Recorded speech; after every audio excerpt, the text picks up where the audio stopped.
Hi guys. So ngayon, nag-aayos tayo kasi meron tayong pupuntahan na special na tao. At sobrang special nito sa buhay ko. Dahil nga, last day ko na muna dito sa Nueva Ecija.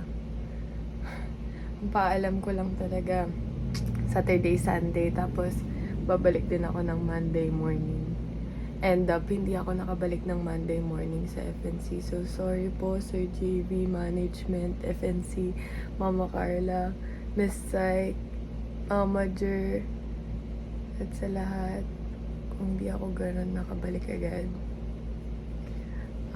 Ayun. So, dahil nga may pupuntan tayong special na tao, kailangan maging presentable tayo. At first time nyo lang din siyang mamimit ever. Siguro yung mga old fans or nakakakilala sa akin, kilala niyo siya. Pero sa mga bago kong viewers, first time nyo lang ito makikita ever. Ayan, so prepare lang ako. Tapos, samahan niyo ako dito sa vlog na to. At panoorin niyo ito hanggang dulo kasi may aaminin ako sa inyo.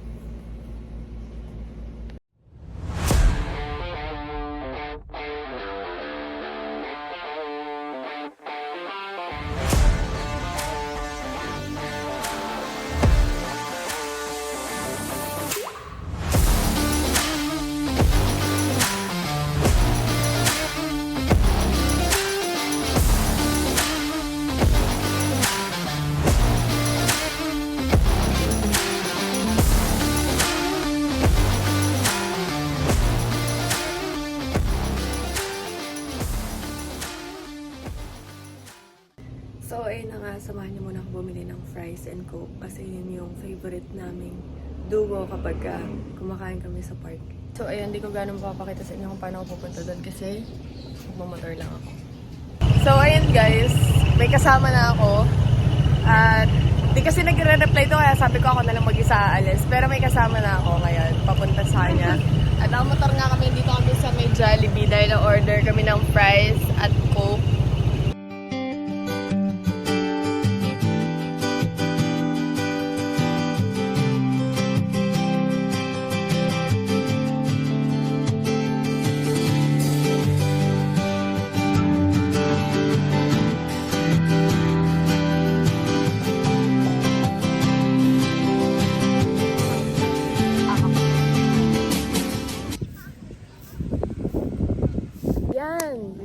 So, ayun nga, sinasabi ko, walang gano'ng nakakaalam nito.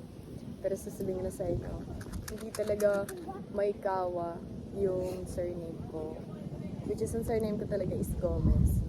And, ang tatay ko is, ito, patay na siya. Yung nanay ko naman, separate na sila simula pa nung, simula pa nung baby ako. So, naghiwalay na sila nun. Kaya, then, Maikawa yung ginagamit ko is because yung kapatid ni Daddy na nasa Japan, yun talaga yung nag-support sa akin ever since. Kaya Maikawa yung ginagamit ko sa lahat ng social media. At kilala niyo ako as Kate Maikawa. At ang dilam ng tao is separated yung magulang ko at yung nanay ko is paralyzed. Yung tatay ko naman is I'm so sorry kasi ngayon ko lang siya nasabi. Kung tinago ko yung tatay ko sa inyo. Hindi naman sila po. Madaming pagsama na, si Devin pa. Mamaya So, ayun, perfect talaga yung mga tao dito sa Manis ever since. I love it. Kaya sabi ko sa inyo kanina, kailangan natin ng fries and coke kasi ito yung favorite namin ginagawa. Pag pinupunta niya kami ng kapatid ko, which is may kapatid ako. And yung kapatid ko is 8 years old na, or di pala? 17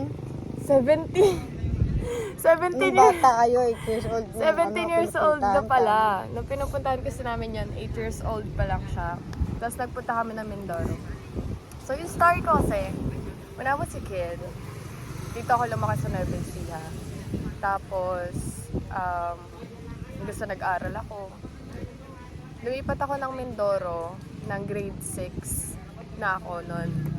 Tapos, Lumipat kami Mindoro, 1 year lang kami, 1 year and 8 months. Kasi nga, dapat doon naman na talaga kami for good. Kaso, ang nangyari nun is, Diba? Pero, na-deads nga si daddy. Pinatay siya doon sa lugar namin. So, ending, umuwi din kami ng Nueva Ecija. So, nag-first year high school ako. Actually, 3/4 na ng high school ko yung napuno ko sa Mindoro. Tapos lumipat kami dito sa Nueva Ecija ulit. So, bali, last quarter na ng first year high school. Buti tinanggap ako ng school ko. Hanggang sa naging college na ako. Tapos dito na ako for the rest of my year. And, ayun, ang banding namin ng kapatid ko tsaka yung daddy ko is bumili ng Jollibee at Coke. So ngayon, ang gagawin namin dalawa ay kakain kami ng mag-food trip kami dahil alam ko naman na gusto to ng tatay ko. Kaya, ayun. Mag-EFT kami dito. ano, what if kaya bumalik lahat ng mga ano niya? Bumalik yung dali mo, bumalik yung dali ko. Diba? What if kaya bumalik sila? Kasaya siguro. Hindi nakikita sana nila kung paano tayo lumayas na madaling araw. Sabi ko niya. Di nagagalit sana sila palagi kasi nasa gabi tayo. Babae tayong dalawa, tapos nasa galaan tayo ng alas 12 ng madaling araw.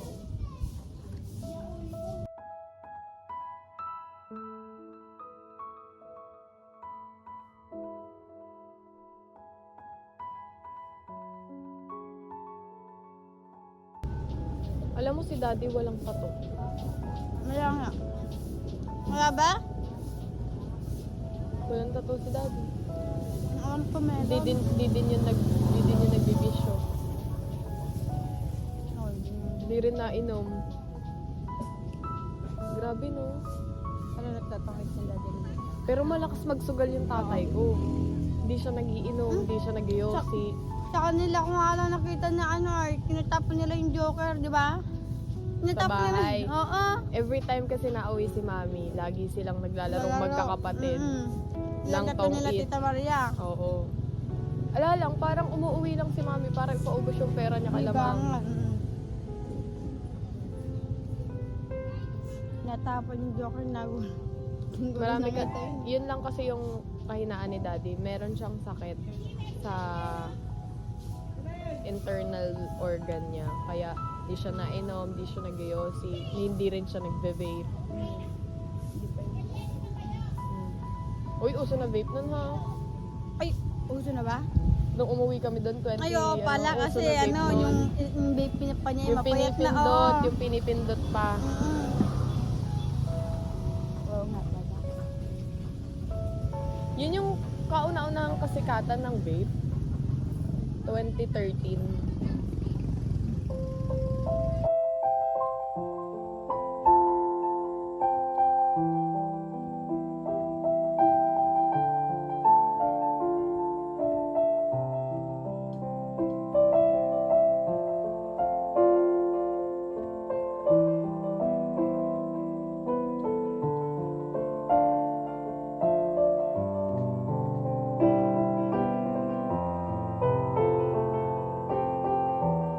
Napaalam na ako kasi uwi na ako ng Manila bukas.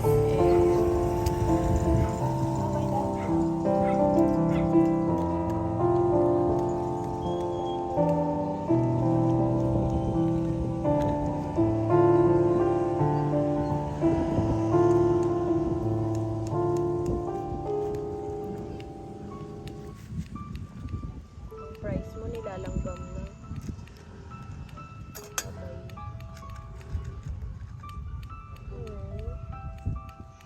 Bye-bye. Saan na yung ano mo? Pakit. Tara. Alright. Thank you. So, ayun. Yeah, that's the real me.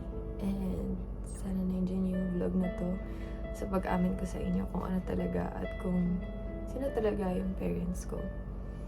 And message ko lang sa inyong mga nakapanood nito is mahalin nyo pa yung magulang nyo. Kasi you never know kung kailan sila mawawala sa inyo. And sobrang kulit lang talaga ng mga yan.